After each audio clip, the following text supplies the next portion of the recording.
बिस्मिल्लाहिर्रहमानिर्रहीम। इक़रा बिस्मि रब्बिकल्लज़ी खलक़।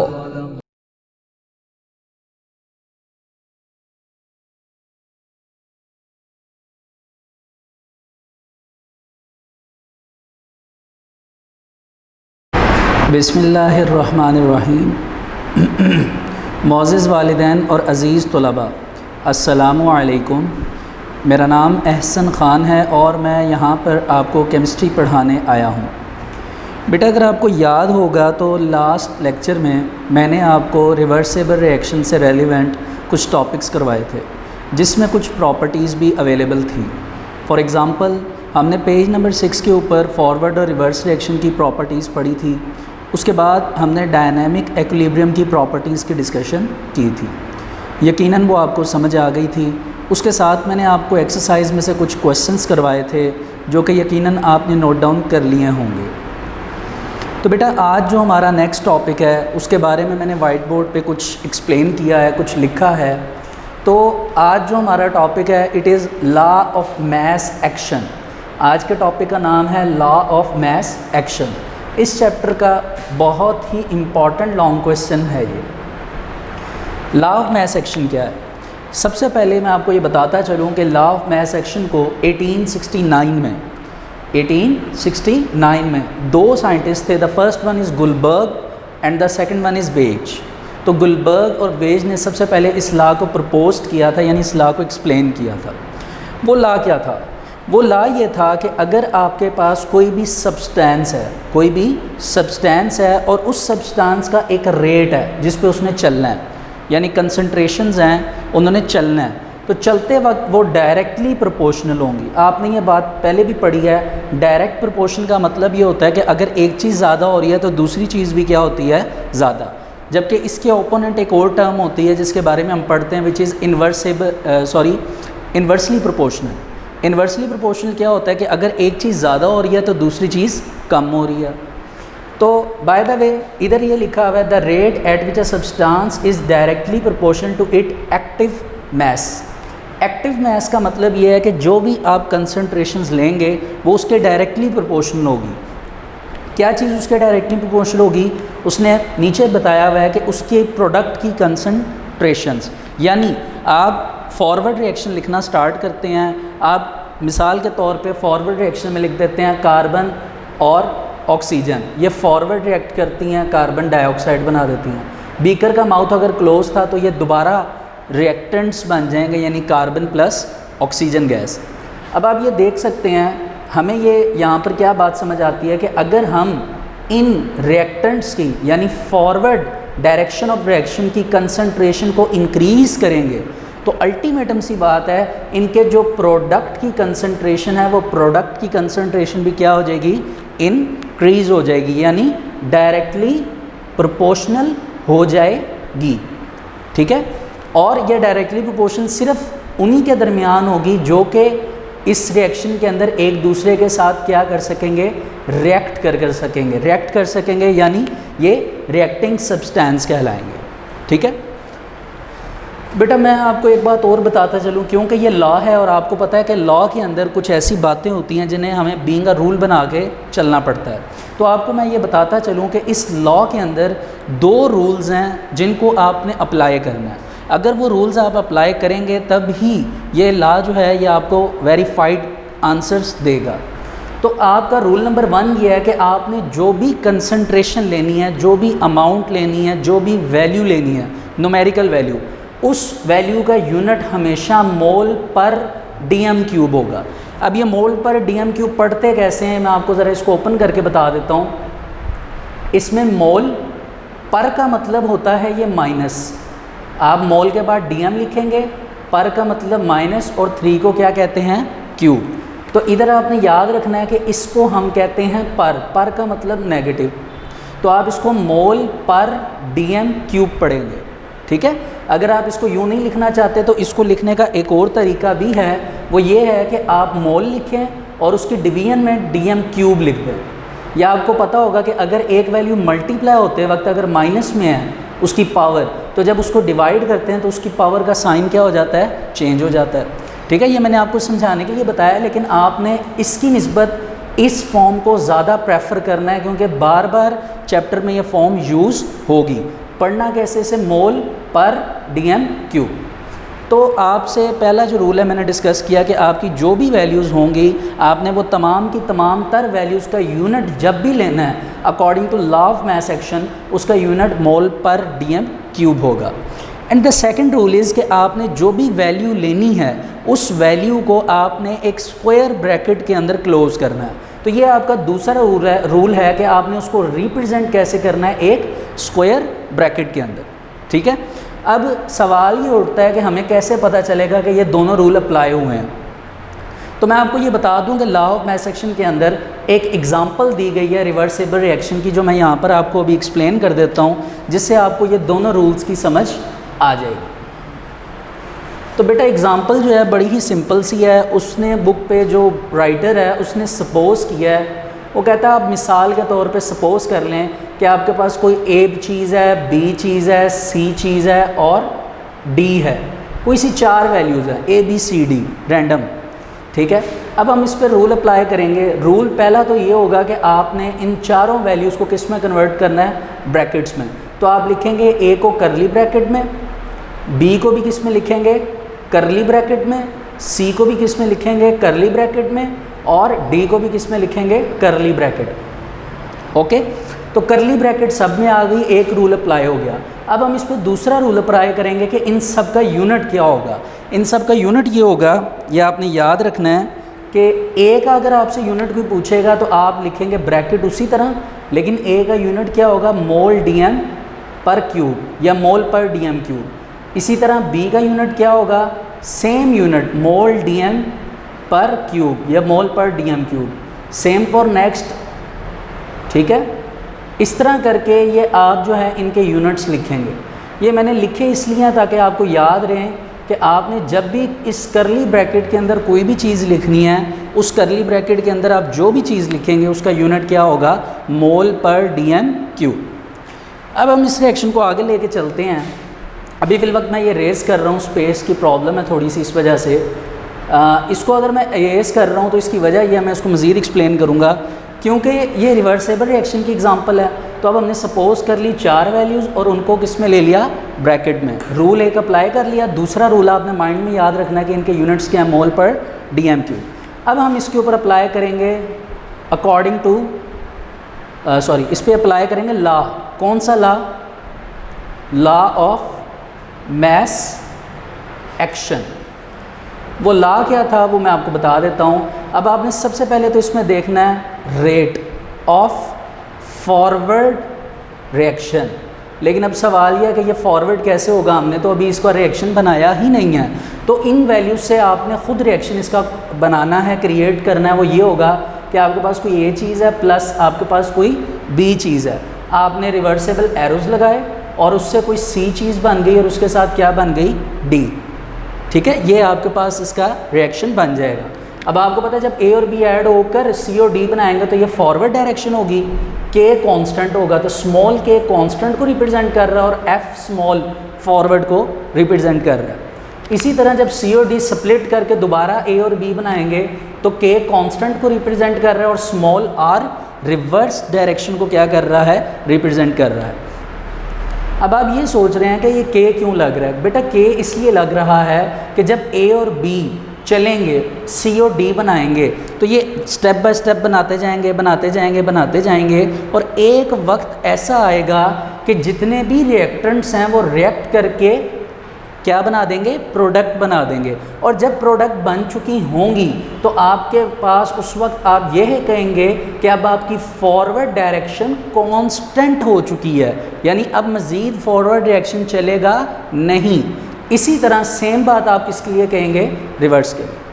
ठीक है, अब हम चलते हैं लॉ पे। तो अब लॉ पे हम रेट लिखने लगे हैं, rate of forward reaction. Rate of forward reaction में आप क्या लिखेंगे, it is directly proportional to concentration A and the concentration B. याद रखिएगा लॉ के अंदर आपने प्लस का साइन नहीं लगाना। जब हमने रिएक्शन बनाना होता है तब हम इसमें ज़रूर प्लस का साइन मार्क करते हैं, लेकिन इधर आप प्लस का साइन मार्क नहीं करेंगे, अगर आप लगाएंगे तो वो गलत होगा। बाय द वे जितना आप फॉरवर्ड रिएक्शन बढ़ाएंगे उतनी इनकी कंसंट्रेशन ए और बी की क्या हो जाएंगी, इंक्रीज़ हो जाएंगी। अब आप क्या करेंगे कि ये कांस्टेंट का साइन ख़त्म करने के लिए, डायरेक्टली प्रोपोर्शनल का साइन ख़त्म करने के लिए आप एक कांस्टेंट लेंगे, और आपको पता है जब भी कोई कांस्टेंट लेते हैं तो डायरेक्ट प्रोपोर्शन का जब साइन ख़त्म होता है तो इक्वल का साइन आता है, और इक्वल का साइन आप जैसे ही लगाएंगे इसके बाद आप इसका जो कांस्टेंट ले रहे हैं वो असल में क्या है, के एफ़, और के एफ़ के आगे आप लिख देंगे ए और बी। इस तरह आपके पास आ जाएगा rate of forward reaction. Same method लेकिन टर्म चेंज हो जाएगी, वो क्या होगा, अब आप रेट निकालेंगे किसका, rate of reverse reaction, rate of reverse reaction. It is directly proportional to the concentration of C and the concentration of D. ठीक हो गया। अब वही बात सेम कि आपने डायरेक्ट प्रोपोर्शन का साइन कंप्लीट ख़त्म करना है तो आप इक्वल ले लेंगे, तो आप इक्वल जब लेंगे तो आप के एफ़ था फॉरवर्ड के लिए, तो रिवर्स के लिए यूज़ करेंगे के आर, और उसकी कंसंट्रेशन आ जाएंगी सी और डी। ठीक हो गया। अब आपके पास एक रेट आ गया फॉरवर्ड का और एक रेट आ गया रिवर्स का। जैसा कि आप जानते हैं, हमने पीछे भी ये बात पढ़ी थी कि हमेशा आपके पास जो रेट ऑफ फॉरवर्ड डायरेक्शन होती है, या फिर आप इसको रिएक्शन कह लें, रेट ऑफ फॉरवर्ड रिएक्शन जो होता है ये हमेशा आपका rate of forward reaction equal होता है किसके, रेट ऑफ रिवर्स रिएक्शन के या डायरेक्शन के। तो अब आप एक दूसरे रेट को, एक दूसरे जो रेट्स हैं इनको एक दूसरे के क्या लिख लेंगे, इक्वल। तो अब आप क्या करेंगे, पहले रेट लिखेंगे फॉरवर्ड का, फॉरवर्ड वाली साइड पे वो होगा K F A B is equal to K R C and D, ये रेट है रिवर्स का। बेटा अगला स्टेप जो है ये ज़रा सुनने वाला है, आपको ये पता होगा, आपने मैथमेटिक्स में पढ़ा है कि जब भी सेंटर में इक्वल हो तो जो इक्वल के एक तरफ वैल्यू होती है और दूसरी तरफ वैल्यू होती है उनका आपस में क्रॉस मल्टीप्लिकेशन हो जाता है। तो क्रॉस मल्टीप्लिकेशन में क्या होगा, ए और बी इधर आके इक्वल के डिवाइड हो जाएंगे और के आर उधर जाके क्या हो जाएगा, डिवाइड। तो वैल्यू बन जाएगी के एफ अपनी जगह पर ही रहेगा, के आर उधर मल्टीप्लाई हो रहा था, इक्वल के इस तरफ आके क्या हो जाएगा, डिवाइड हो जाएगा। ठीक हो गया। सी और डी अपनी ही जगह पर रहेंगे, ये चेंज नहीं होंगे, लेकिन इक्वल के उस तरफ ए और बी मल्टीप्लाई हो रहे थे, इधर आके इसके नीचे क्या हो जाएंगे, डिवाइड। तो आप लिख देंगे ए और बी। ये आपके पास रेट ऑफ फॉरवर्ड और रेट और रिवर्स रिएक्शन आ गया है। अब आप क्या करेंगे, ये अभी बात ख़त्म नहीं हुई। अब आपने क्या करना है कि आपने ये कहना है कि ये रेट एक वक्त में आके ये जो पूरे का पूरा रेट है, इस रेट ने बनना है कांस्टेंट। तो कांस्टेंट के लिए आप एक नया सिंबल कह लें कि एक नया कोटेशन ऐड करते हैं, वो होती है के सी। के का मतलब, सी का मतलब यहाँ पे कांस्टेंट है, तो के सी इक्वल होगा के एफ ओवर के आर के, यानी ये जो भी वैल्यू होगी ये किसके इक्वल हो जाएगी, के सी। तो आखिर पे आपका कंक्लूजन बन जाएगा के C is equal to C D over A और बी। ये आपका आ जाएगा एक्विलिब्रियम कांस्टेंट। के सी असल में जो सिंबल है ये एक्विलिब्रियम कांस्टेंट का सिंबल है, इक्विलिब्रियम कांस्टेंट। तो इक्विलिब्रियम कांस्टेंट पे आपके पास सी डी ए बी जो हैं ये वैल्यूज़ आ जाएंगी। और जैसा कि मैंने आपको शुरू में बताया था कि ए बी सी डी के यूनिट स्मॉल पर डी एम क्यूब होंगे, तो अगर मैं ये बनाकर बता दूं, हालांकि बुक में नहीं बने हुए, तो इसके यूनिट यूँ बनेंगे कि आप के सी लिखेंगे, सी का यूनिट आप लिखेंगे, क्या लिखेंगे, मोल डी एम पर क्यूब, और आगे डी का यूनिट भी क्या लिखेंगे, मोल डी एम पर क्यूब। सेम फॉर दैट आप नीचे भी यूनिट क्या लिखेंगे, मोल डी एम पर क्यूब, और उसके बाद भी क्या लिखेंगे, मोल डी एम पर क्यूब। ठीक है। आपने मैथमेटिक्स में ये बात पढ़ी हुई है कि ऊपर नीचे अगर वैल्यूज सेम हो तो वो कट जाती हैं। तो आपको क्या नज़र आ रहा है, ये मोल डी एम इससे कट जाएगा और ये मोल डी एम पर क्यूब इससे। अब सवाल ये है कि के सी का इधर यूनिट क्या आएगा। तो बेटा याद रखना है केमिस्ट्री के अंदर आंसर कभी भी आप ज़ीरो नहीं लिखते, जब भी आप ऊपर नीचे मल्टीप्लाई या डिवाइड करें। इधर आप लिखेंगे इसका के 9 यूनिट्स, कि यहाँ पर कोई भी यूनिट के सी के नहीं हैं। ठीक है। ये आपका लॉ ऑफ मैथ सेक्शन था। जो कि मैंने आपको एक्सप्लेन किया विद अ सिंपल एग्जांपल। तो आएँ उसको ज़रा बुक पे देख लेते हैं। पेज नंबर 6 पर आप आएंगे, लॉ ऑफ मैथ सेक्शन पे। तो फर्स्ट लाइन है, उस पर आप हेडिंग बनाएंगे इंट्रोडक्शन की। इंट्रोडक्शन में आप लिखेंगे Guldberg and Waage in 1869 put forward this law. उसके बाद बेटा आप स्टेटमेंट की हेडिंग बनाएंगे, क्योंकि आपने ये पढ़ा होगा कि जब भी हम कोई लॉ लिखते हैं तो उससे पहले लॉ के लिए हेडिंग स्टेटमेंट की बनती है। यानी ये जो मैंने आपके सामने प्रपोज दिस लॉ लिखा है, इससे पहले आप स्टेटमेंट की हेडिंग बनाएंगे, ठीक है। डेफिनेशन की हेडिंग आपने नहीं बनानी, स्टेटमेंट की हेडिंग बनानी। स्टेटमेंट क्या है वो मैं आपको पहले पढ़ा चुका हूँ, बुक पे भी वही लिखी है, आपने स्टेटमेंट लिखनी है। उसके बाद आप थर्ड हेडिंग बनाएंगे यूनिट की और फोर्थ हेडिंग बनाएंगे रिप्रेजेंटेशन की, और वो लिख देंगे। इसके बाद आप नेक्स्ट पेज पे आ जाएंगे, पेज नंबर 7 पे। वहाँ पे आप पढ़ेंगे consider for example a reversible reaction of a type. उसके बाद वही रिएक्शन लिखा हुआ है जो मैंने सामने लिखा है। उसके बाद वो कहते हैं suppose A B C D are the molar concentrations, और वन टाइम उसने यूनिट रिप्रेजेंट किया है मोल डीएम पर क्यूब, किसके लिए, A B C and D. तो according to law of mass action rate of forward reaction directly proportional to A B equal होगा forward reaction A और B concentrations के। इसी तरह rate of reverse reaction C और D directly proportional होगा के reverse rate के सी और डी के। फिर वो कहता है where K F and K R proportionality constant, specific rate constant of forward and reverse reaction. So if we need to create equilibrium here, so the rate of forward reaction is equal to the rate of reverse reaction। तो ये नीचे आपको सारी derivation नज़र आ जाएगी जहाँ तक उन्होंने लास्ट तक की है, KC is equal to CD over AB। तो बेटा यहाँ तक ये जो लास्ट डेरिवेशन मैंने भी कंप्लीट किया, यहाँ तक ये आपका लॉन्ग क्वेश्चन कंप्लीट होता है फर्स्ट। और इस लॉन्ग क्वेश्चन में आपको जो क्वेश्चन आएगा वो ये होगा, आप लिखेंगे right a note on law of math action. ये आपका पहला लॉन्ग क्वेश्चन है लॉ से। इसका एक और लॉन्ग क्वेश्चन है, इसलिए मैंने पहला कहा है, वैसे हम एक लॉन्ग क्वेश्चन पहले भी कर चुके हैं। तो बेटा ये आपके पास law of mass action complete होता है, ये इसका पार्ट ए था। अब इसी का एक पार्ट बी है जो कि आपको नीचे ब्लू कलर की हेडिंग नज़र आ रही होगी बुक पे, derivation of the expression for equilibrium constant for general reaction. अब आपका दूसरा लॉन्ग क्वेश्चन है define law of mass section and explain it with the verification of general reaction. अगर आपको लॉ ऑफ मैथ सेक्शन के अंदर general reaction की heading मिले क्वेश्चन के अंदर, तब आपने ये डेरिवेशन नहीं लिखनी, तब आपने दूसरी डेरिवेशन लिखनी है जो मैं आपको अब करवाने लगा हूँ, ठीक है। अगर तो आपको मैं फिर भी लिख के बता देता हूँ ताकि आपको याद रहे, कन्फ्यूजन ना हो। अगर आपको क्वेश्चन आता है पहला long question, right a note on law of math action. बेटा अगर तो आपको ये क्वेश्चन आता है तो आपने सिंप्लीफाई करना है इसको, कि आपने इंट्रोडक्शन लिखना है, लॉ लिखना है, उसका यूनिट, उसकी representation, explanation of the example reversible reaction, और इसको इसी तरह कॉपी कर देना है, ठीक है। ये आपका एक लॉन्ग क्वेश्चन है। दूसरा क्वेश्चन आपका आएगा define law of math action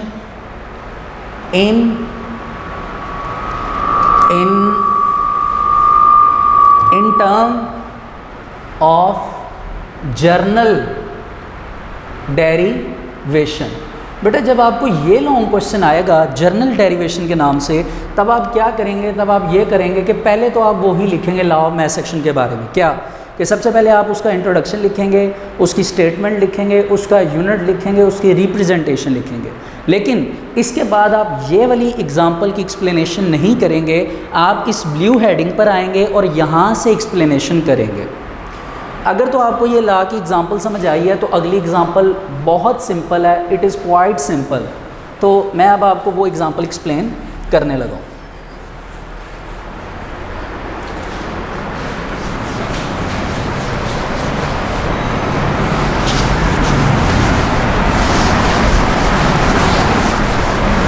तो बेटा आपके पास जो सेकंड एग्जांपल आती है, मैं उसकी डेरिवेशन से ही स्टार्ट करूँगा, आपने इसको ज़रा गौर से देखना है। जर्नल डेरिवेशन, अभी जो आपने एग्जांपल वाला रिएक्शन लिखा था फर्स्ट डेरिवेशन में, वो था a + b rate of forward reaction, rate of reverse reaction C plus D। आपने ये रिएक्शन लिखा था, ऐसे ही है। अब आप क्या करेंगे, इस रिएक्शन के अंदर आप अब कुछ पावर्स लगाने के लिए, क्योंकि देखें ना, जब आप ब्रैकेट के अंदर कोई भी चीज़ लिखते हैं, जैसे हमने पहले लिखी ABCD, तो ब्रैकेट के अंदर जब भी कोई चीज़ लिखते हैं तो कुछ पावर्स भी होती हैं जो कि ब्रैकेट के ऊपर लगती हैं। वो पावर का कॉन्सेप्ट पिछले टॉपिक में नहीं था जो अभी मैंने आपको टीच किया है।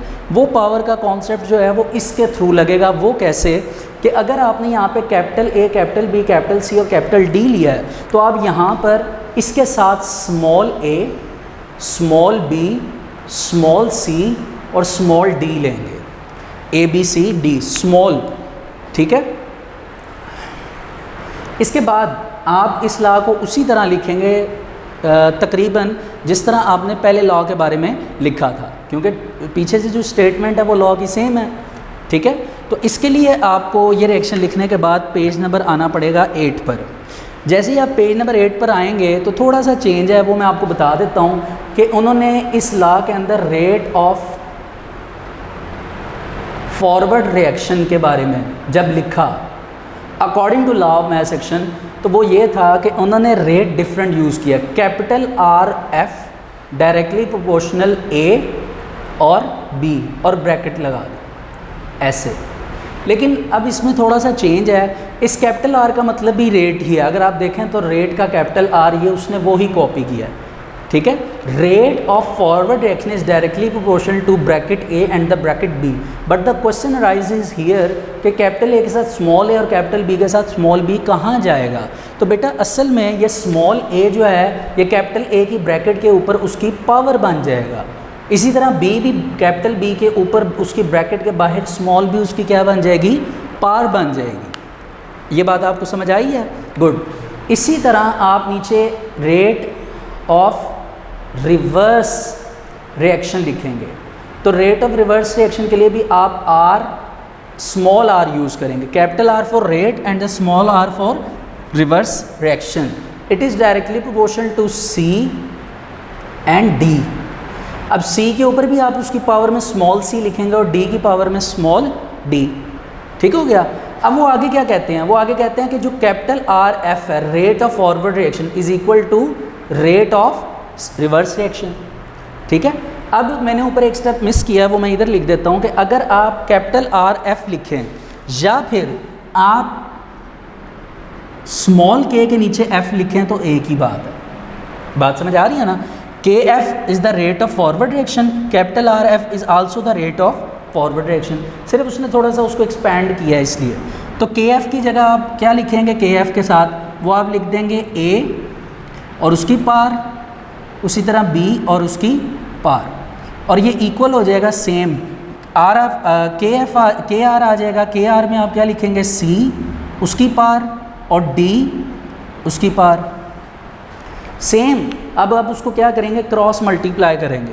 क्रॉस मल्टीप्लिकेशन के लिए सेम वही काम होगा, KF के नीचे KR आ जाएगा और इधर C और उसकी पार C, D उसकी पार D, नीचे उसके A उसकी पार A स्मॉल a और B उसकी पार स्मॉल b आ जाएगा। Same like that. अब हम अगले स्टेप में क्या करेंगे, अगले स्टेप में अब हम इसी रेट की बेस पर इसको कांस्टेंट लेंगे। तो कांस्टेंट लेने के लिए हम क्या करेंगे, हम लिखेंगे KC is equal to KF over KR।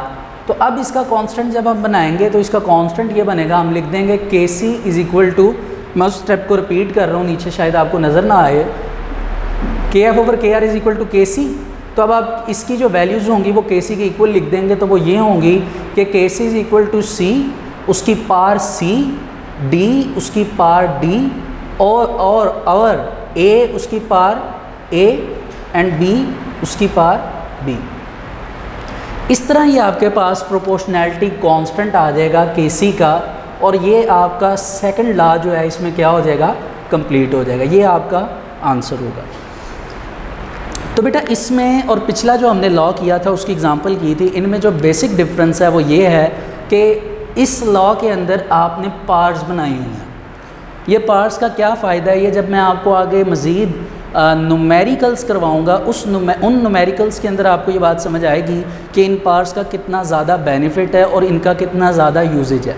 ठीक है, अच्छा तो बेटा आप बुक पे आ जाइए दोबारा, पेज नंबर आपने 7 पर आना है। अगर आपको ये लॉन्ग क्वेश्चन आएगा तो ज़ाहिर सी बात है आपने पहले लॉ ऑफ मैथ सेक्शन की डेफिनेशन लिखनी है, लॉ ऑफ मैथ सेक्शन का सबसे पहले इंट्रोडक्शन, स्टेटमेंट, उसका आप क्या लिखेंगे यूनिट, और आखिर पे उसका क्या लिखेंगे आप रिप्रेजेंटेशन। उसके बाद आप पेज नंबर 7 पर आ जाएंगे और पेज नंबर 7 पर आने के बाद जो ब्लू कलर की लाइन हेडिंग है प्रॉपर, वो आप पूरी लिखेंगे। उसके बाद आप वो जो एग्ज़ाम्पल लिखी है, जो कि मैंने भी लिखी है, ये आप ये लिखेंगे और उसके बाद एक और डेफिनेशन कह लें या लॉ कह लें। अब इस जो आपने ये वाला लॉ किया है जनरल डेरिवेशन, इसका अपना एक लॉ है। उस लॉ के अंदर वो ये बताना चाह रहा है कि ये पार्ट्स क्यों आई हैं, कैसे आई हैं, ETC। आपने ये बीच में करके इसी तरह इसकी जो स्टेटमेंट है दोबारा बना के लिखनी है। वो स्टेटमेंट यहाँ से स्टार्ट होगी, लास्ट लाइन है, according to this law the rate of a chemical reaction is directly proportional to the product of the molar concentration of it reactants. वो कहता है जो उसकी प्रोडक्ट और उसके रिएक्टेंट्स होंगे वो उसके ऊपर डिपेंड करेगी उसकी मोलर कंसनट्रेशन, और मोलर कंसनट्रेशन के ऊपर raise to power equal to their number of moles. Moles क्या है, ये आपने मोल का टॉपिक 9th क्लास के फर्स्ट चैप्टर में पढ़ा था कि आपके पास कोई भी चीज़ जितनी मर्ज़ी ग्रामेज में क्यों ना हो, उसकी जितनी मर्ज़ी कंसनट्रेशन क्यों ना हो, it is equal to 1 mole, it is equal to 1 mole. इसी तरह ये A, B, C और D ये जो कैपिटल है, इनकी कंसंट्रेशन जितनी ही मर्ज़ी बड़ी क्यों ना हो, इनको हम मोल के इक्वल लेते हैं, और फिर ये जो small A, small B, small C और स्मॉल D है वो इसकी क्या बन जाएगा, इन्हीं मोलर कंसंट्रेशन की पावर बन जाएगी in the balance chemical equation of the reaction. यहाँ तक स्टेटमेंट आपकी कंप्लीट हो गई। आप मैथमेटिकल एक्सप्रेशन की हेडिंग के अंदर यहाँ से लिखेंगे the rate of forward reaction according to law of mass action. इसी तरह आप इसकी प्रॉपर डेरिवेशन आपको नज़र आ रही होगी पेज नंबर 8 पे, जो लास्ट पे आपको नज़र आ रहा है KC is equal to KF over KR is called equilibrium constant. आपने यहाँ तक ये लॉन्ग क्वेश्चन कंप्लीट करना है। तो बेटा ये लॉन्ग आपका यहाँ तक कंप्लीट हो जाएगा और ये आपके लिए काफ़ी ईजीनेस हो जाएगी अगर आप इसको क्या करेंगे, कंप्लीट करेंगे। इसके बाद आपने ये बात हमेशा याद रखनी है कि आपके आगे मैंने जब आपको न्यूमेरिकल्स करवाने हैं तो न्यूमेरिकल्स में जो सबसे बेसिक पॉइंट है जिससे न्यूमेरिकल स्टार्ट होगा या जिससे न्यूमेरिकल को आप अच्छी तरह समझ सकते हैं, वो सिर्फ ये चीज़ है, ये फॉर्मूला, इसे आपने अपने जहन में रखना है। अगर आप CD को देखें तो CD क्या चीज़ है, आप मुझे क्या बता सकते हैं? अगर मैं यहाँ पे इस रिएक्शन को देखूँ और इस कांस्टेंट को देखूँ तो क्या आप इसमें बता सकते हैं कि CD क्या चीज़ है? जी, CD असल में प्रोडक्ट्स हैं। CD क्या हैं? प्रोडक्ट्स। और अगर मैं इसी मैथमेटिकल एक्सप्रेशन को मैं अगर एक थ्योरेटिकल एक्सप्रेशन में कन्वर्ट करूं तो वो क्या बनेगा? वो ये बनेगा कि KC is equal to C और D क्या चीज़ हैं? प्रोडक्ट्स। तो मैं लिखूंगा KC is equal to products over नीचे क्या चीज़ है? AB। तो AB क्या चीज़ थी? रिएक्टेंट्स। AB क्या चीज़ थी? रिएक्टेंट्स। यानी आपने ये बात याद रखनी है कि KC is equal to products over reactants. और ये बात मैं आपको बता दूं कि ये जो मैंने अभी आपको थ्योरेटिकल टर्म निकाल कर बताई है, ये थ्योरेटिकल टर्म आपके इस चैप्टर के अंदर मौजूद जितने भी न्यूमेरिकल्स हैं या जितनी भी एग्जांपल्स हैं, उन तमाम के अंदर जब भी आप न्यूमेरिकल स्टार्ट करेंगे आप यहीं से स्टार्ट करेंगे, KC is equal to products over reactants. तो बेटा बस आज का लेक्चर यहाँ तक ही है। इस लेक्चर में मैं आपको ये बताता चलूँ कि आज मैंने क्या करवाया। तो मैंने आपको इस लेक्चर के अंदर 2 लॉन्ग क्वेश्चंस कवर करवाए, जिसमें आपके पास पहला जो क्वेश्चन था वो था right a note on law of mass section, और सेकंड जो लॉन्ग क्वेश्चन था वो ये था कि define law of mass section and explain the general derivation. तो इन 2 लॉन्ग क्वेश्चंस को कंप्लीट करवाने के साथ साथ मैंने आपको एक कह लें कि ट्रिक बता दी है, या यूँ कह लें कि एक बात सस्पेंस में रख दी है कि आगे आने वाले जो न्यूमेरिकल्स हैं वो स्टार्ट इस पर होंगे। अब मैंने जब न्यूमेरिकल्स करवाने हैं तो अल्टीमेटम सी बात है, मैं न्यूमेरिकल लिखूंगा, उस न्यूमेरिकल की सबसे पहले मैं इस तरह एक इक्वेशन बनाऊंगा। उस इक्वेशन को बनाने के बाद सबसे पहले वो न्यूमेरिकल में आपको पूछेगा कि इसका इक्विलिब्रियम कांस्टेंट निकालें, तो इक्विलिब्रियम कांस्टेंट के लिए सबसे पहले जो चीज़ मैं राइट करूँगा वो ये चीज़ होगी। तो इंशाल्लाह अब नेक्स्ट टाइम जब न्यूमेरिकल जब भी स्टार्ट करेंगे, अब वो कल हो सकता है या परसों जब भी, तो न्यूमेरिकल्स में मैं आपको ये बात दोबारा रिमाइंड करवाऊँगा। तो बेटा आज असल में मैंने पेज नंबर 8 तक आपको कंप्लीट पढ़ाया है। पेज नंबर 8 के लास्ट पे एक एग्ज़ाम्पल है और पेज नंबर 9 के ऊपर एक एग्ज़ाम्पल है। मैं ये चाहता हूँ कि ये आप एग्ज़ाम्पल अपने तौर पे देखें, ना तो ये याद करने की ज़रूरत है ना ही ये लिखने की ज़रूरत है, सिर्फ ये आपने देखना है। इन एग्ज़ाम्पल्स को देखकर आपको ये पता चल जाएगा कि अभी तक जो आपने 2 लॉस किए हैं उन दोनों लॉस के अंदर यही बात एक्सप्लेन हुई है। और अगर इस लेक्चर से रेलिवेंट कोई भी आपको प्रॉब्लम है, कोई भी बात आपको नहीं समझ आई, तो मेरी आपसे रिक्वेस्ट है कि आप सर शुजाउल हसन से रुजू करें। Thank you so much.